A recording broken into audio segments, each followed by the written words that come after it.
আসসালামু আলাইকুম বন্ধুরা, কেমন আছেন সবাই? আশা করি সবাই ভালো আছেন, সুস্থ আছেন। আলহামদুলিল্লাহ আমরাও খুব ভালো আছি, সুস্থ আছি। সোনালি রান্নাঘর উইথ ভিলেজ ফুড চ্যানেলে আপনাদের প্রত্যেককে স্বাগত জানাই। আজকে আবার আমি একটা নতুন রেসিপি নিয়ে এসেছি আপনাদের সামনে। তো এটা হচ্ছে পাউরুটি দিয়ে পকোড়া রেসিপি, স্ন্যাক্স রেসিপি। সকালে, দুপুরে, সন্ধ্যায় যে কোনো টাইম চায়ের সঙ্গে কিন্তু খেতে খুবই সুস্বাদু লাগে, আর ছোটো থেকে বড় সবাই কিন্তু খেতে পছন্দ করবে।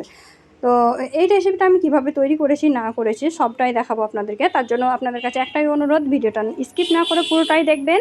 আর ভিডিওটা যদি ভালো লেগে থাকে অবশ্যই লাইক শেয়ার কমেন্ট করে দেবেন। আপনাদের একটা লাইক আমাদের মোটিভেট করে নতুন নতুন রেসিপি তৈরি করার উৎসাহ জাগায়।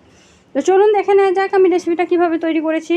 আর ভিডিওটা বেশি না বড় করেই কিন্তু আমি আপনাদেরকে রেসিপিটা দেখাবো, তাই অনুরোধ রইল প্রথম থেকে শেষ অবধি দেখার।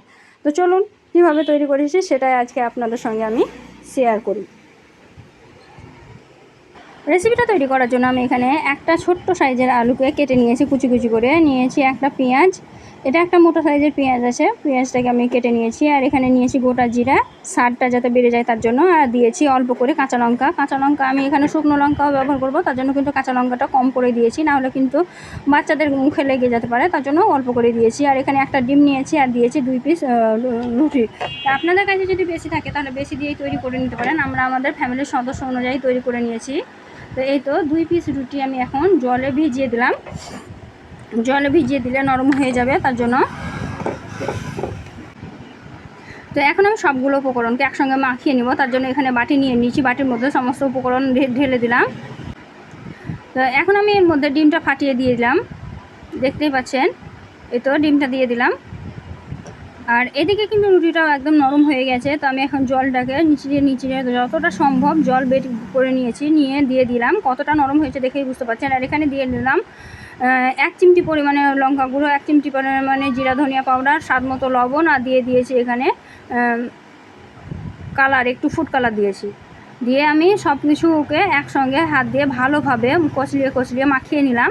তো একটু নরম হয়েছিল, তার জন্য কিন্তু এখানে আমি একটু ময়দা অ্যাড করে দিয়েছি। আপনারা চাইলে দিতে পারেন, না চাইলে না দিতে পারেন। আপনাদের কাছে যদি এক্সট্রা বেড থাকে তাহলে বেড দিয়ে আবার মাখিয়ে নেবেন। আমি কিন্তু একটু ময়দা অ্যাড করে দিয়েছি।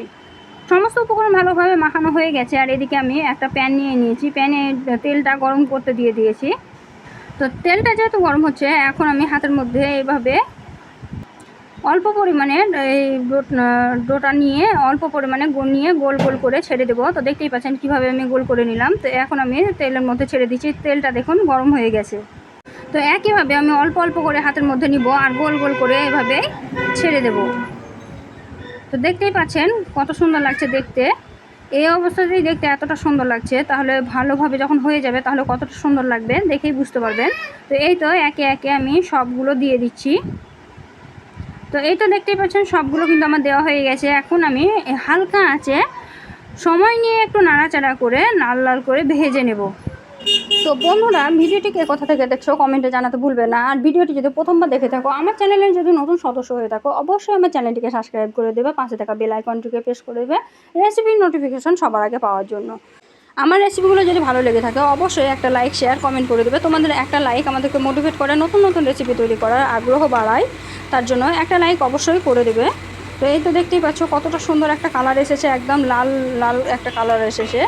এই তো আমি একদম কাছ থেকে তুলে দেখিয়ে দিচ্ছি, দেখুন। আর এখানে আপনি তেলটা দেখে বুঝতে পারবেন যে এটা একদম মিডিয়াম আঁচে আছে, যেহেতু এটাতে আলু দেওয়া আছে তাই একদম মিডিয়াম আঁচেই ভাজতে হবে, যাতে করে আপনার ভিতর থেকে আলুটা সিদ্ধ হবে ভালো হবে, আর কালারটাও খুব সুন্দর আসবে। তো কালারটা কিন্তু দেখে আপনারা বুঝতে পারছেন যে এটা কতটা সুন্দর হয়েছে দেখতে। কিন্তু দেখতে যতটা সুন্দর হয়েছে খেতেও কিন্তু তার থেকে দ্বিগুণ বেশি টেস্টি হয় এই রেসিপিটা। তো একবার হলেও ঘরে তৈরি করবেন। আর আপনাদেরটা কেমন হয়েছিল কমেন্টে জানাতে আমাকে ভুলবেন না। তো এই তো দেখতেই পাচ্ছেন আমি একদম সুন্দরভাবে ভেজে নিয়েছি। আর আমি কতটা ধৈর্য ধরে ভেজেছি ভিডিওটা যদি একটু ভালোভাবে দেখেন তাহলে কিন্তু বুঝতে পারবেন, কারণ এটা আলু দেওয়া আছে। বারবার বলছি একটু ভালোভাবে ভেজে নেবেন, নাহলে কিন্তু খেতে ভালো লাগবে না। তো যতক্ষণ না লাল ভালোভাবে ভাজা হচ্ছে ততক্ষণ কিন্তু আমি নাড়াচাড়া করে ভেজে নেব। বেশি আঁচ বাড়ানো চলবে না, তাহলে কিন্তু পুড়ে যাবে, আর পুড়ে গেলে কিন্তু তখন খেতে ভালো লাগবে না। তো সমস্ত পকোড়া কিন্তু ভাজা হয়ে গেছে, আর এখন আমি তুলে নিচ্ছি। দেখুন একসঙ্গে সবগুলো তুলে নিচ্ছি। আর আমাদের পরিবারের জন্য কিন্তু এগুলোই যথেষ্ট, অনেকগুলো, এর থেকে বেশি আমার দরকার ছিল না, তাই আমি খুব বেশি তৈরি করিনি। আর আপনারা যদি কম বেশি করে নিতে পারেন আপনাদের পরিবারের সদস্য অনুযায়ী, শুধু জিনিসের কোয়ান্টিটিটা একটু বাড়িয়ে বা কমিয়ে নেবেন। তো সবগুলো পকোড়া আমি ভেজে তুলে নিয়েছি, আর এখন আমি একটা প্লেটের মধ্যে রেখে দেবো। তো এই তো পকোড়াগুলো আমি সব রেখে দিলাম। তো দেখুন কতটা সুন্দর লাগছে। এখানে কিন্তু কোনো রকমের কোনো ফিল্টার বা কালার কোনো কিছুই দেওয়া নাই, একদম সুন্দর নর্মাল আছে। তো এতটাই গরম যে আমি হাতে ধরতে পারছি না। আমি এখনই দেখতেই পেলেন যে আমি ছেঁকে নামালাম। তো এই তো আমি একদম কাছ থেকে দেখিয়ে দিচ্ছি। দেখুন, তো সকাল সন্ধ্যা যে কোনো টাইম কিন্তু চায়ের সঙ্গে এটা খেতেই পারেন। শুধুমাত্র একটু সস দিয়ে দিবেন, তাহলেই কিন্তু একদম দুর্দান্ত লাগবে এই স্ন্যাক্সগুলো। আর বাইরে থেকে কিনে খাওয়া থেকে কিন্তু ঘরে অনেক হেলদি স্ন্যাক্স কিন্তু তৈরি করে খাওয়া যায়।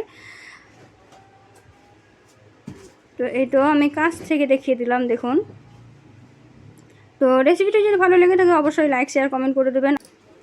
আর এই ধরনেরই আরও নিত্য নতুন রেসিপি পাওয়ার জন্য আমার চ্যানেলটিকে অবশ্যই সাবস্ক্রাইব করে দেবে, পাশে থাকা বেল আইকনটিকে প্রেস করে দেবে রেসিপির নোটিফিকেশান সবার আগে পাওয়ার জন্য। তো এখন আমি বিদায় নিচ্ছি, দেখা হবে এই ধরনেরই আরও নিত্য নতুন রেসিপি নিয়ে পরবর্তী ভিডিওতে। ততক্ষণ সবাই ভালো থাকবে, সুস্থ থাকবে, আর আমার জন্য একটু দোয়া করবে। খোদা হাফিজ।